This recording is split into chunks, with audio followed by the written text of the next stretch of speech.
What if I told you that everything you've been through, every hurt, every trial, every pattern that keeps repeating, doesn't have to control your life? That the very thing that has weighed you down can actually become the doorway to your healing.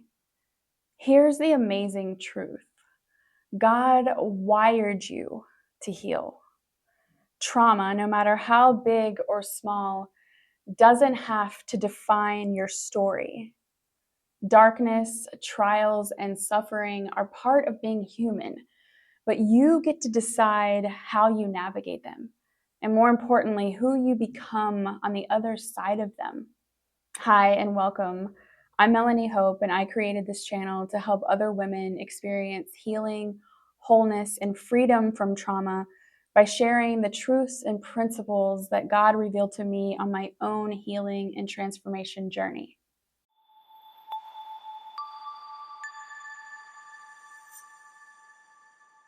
Okay, before we dive into some of the amazing ways that you have been wired to heal, let's first talk about what got you here.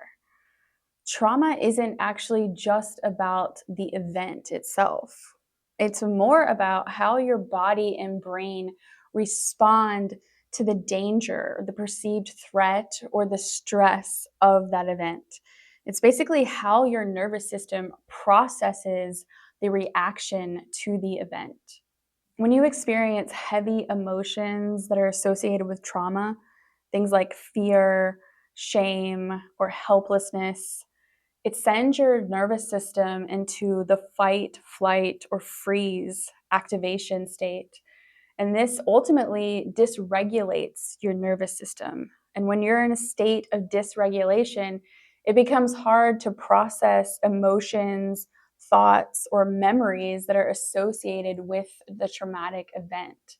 Your brain really is an amazing organ, and God designed it in such a way that it protects you in times of trauma. And one of the ways that it does that is through something called protective patterns, which are subconscious habits that your nervous system will form in order to protect you. And typically, at the time of the trauma and even afterwards, it does protect you. But over time, it can actually disconnect you from yourself and others. This is why it is so important to process trauma. But so many of us, especially when we've experienced trauma as children, never are taught how to process it. And so it ends up getting trapped. And if you've ever heard of the book, The Body Keeps the Score, that's exactly what happens. Our body traps this survival energy. Our body traps the memories, and we relive our trauma anytime something in the present moment triggers us and triggers our subconscious to remember the past. It makes associations to things that are happening in the present moment to the past, and it once again to your brain signals that you're reliving that past trauma when really you're not. You might be experiencing something in the moment that isn't ideal, or that might even be painful or hurtful or frustrating or annoying, but it isn't the imminent danger that that original trauma was. And so that's why it's really important to process trauma and to be able to release that stored trauma energy from your body. So let's just go over a few things that are the most common ways that trauma can show up in your life. So the first one is difficulty expressing emotions or trusting other people. If you have difficulty expressing your emotions or trusting people, it's most likely a sign that you have unprocessed trauma. Then we have fear of abandonment. That's a really big one. And or low self-esteem. Another way that trauma can show up that's very common is self-criticism or perfectionism. And then lastly, of course, we have some of the most common ones that people associate with trauma, which are anxiety, chronic stress, PTSD, or other health challenges, be it mental, emotional, or physical health challenges. So for many women, these patterns feel permanent, but the truth is that your body, your mind, and your spirit have been wired to heal by God.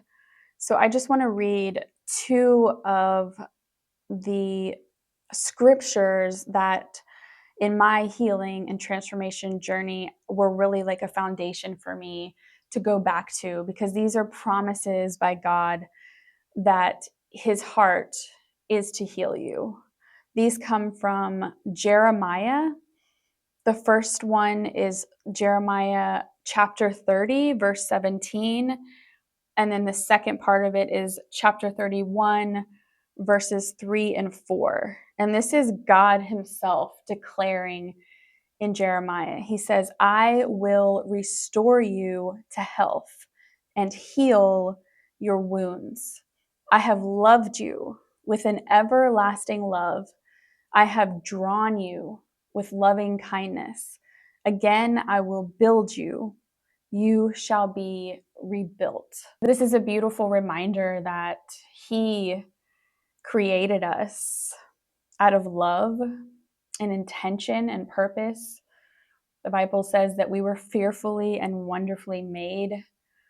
This is also a reminder that his heart is to heal us. And when you look at the human body, just scientifically speaking, it's obvious that we've been wired to heal. There's so many, countless examples of the ways that people have healed from various things, mental things, emotional things, physical things. And they do so even without being a believer in God. So obviously, it's innately wired within our body. It's just the way that our bodies are. But something extremely powerful happens when you take that truth of our body being wired by God to heal, and you partner with God and you speak to the truth that you are created by a superior being, by a supernatural, all knowing, all loving God. It activates the supernatural realm. So healing is possible, obviously, without God, because it's God who is still doing the healing, regardless of whether you give him the credit or not.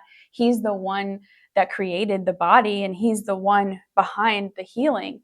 But when you do give him the credit, when you partner with him, when you seek out his word, when you listen to what he says, when you try to follow what he says and take heed to the instructions in his word, and you walk in faith and you make declarations over yourself and your mind and your body and your heart, something supernatural happens. It's an activation of the supernatural. And that's exactly what my whole approach is. The faith-based, holistic healing approach is basically working with the body that God gave you, the mind that God gave you, and it is partnering with God on a healing journey. And it's walking in faith, trusting and believing the promises of his word.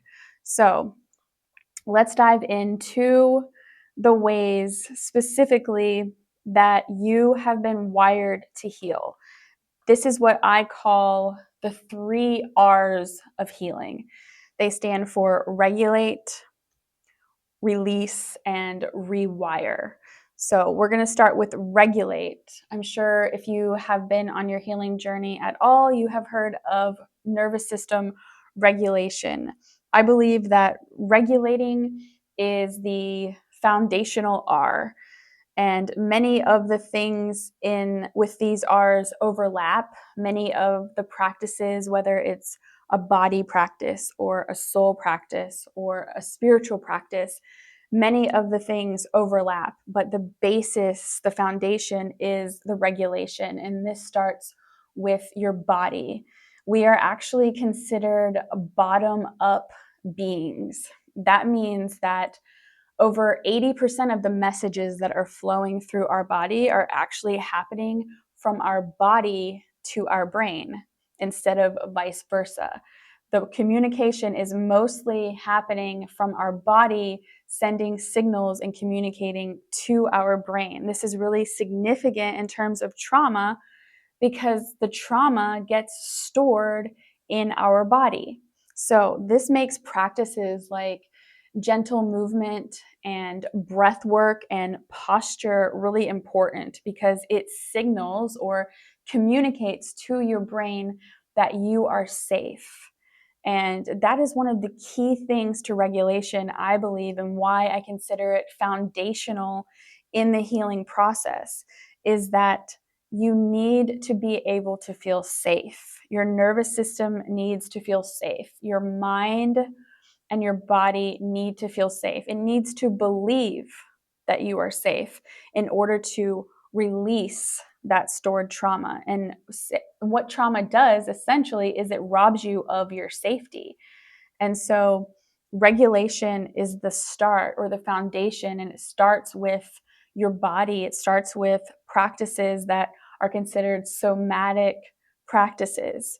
And then once you start regulating your body, you move into the second R, which is release. And again, this overlaps. This also has to do with body movements and somatic exercises. But this is where I also believe you begin to incorporate your soul. You begin to incorporate your mind and your emotions. And you add things like journaling and mindfulness and visualization practices. And you're still regulating your nervous system.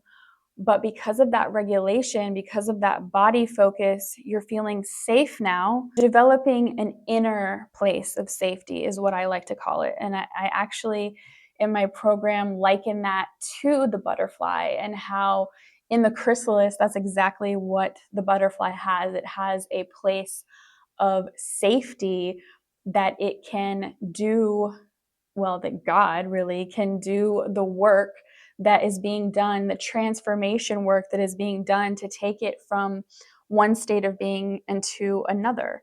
So once your body and your soul feel safe, it begins to release. And that inner place of safety in a faith based approach is developed not only with those regulation practices, those somatic practices, but just as much so with developing a relationship with Jesus and relying on faith in Him to do the things in His Word He says that He will do, which, referencing that verse again, one of the main ones, He says He's going to heal you. He's going to heal your wounds. Another thing included in that release work, in that soul work, is the inner child work.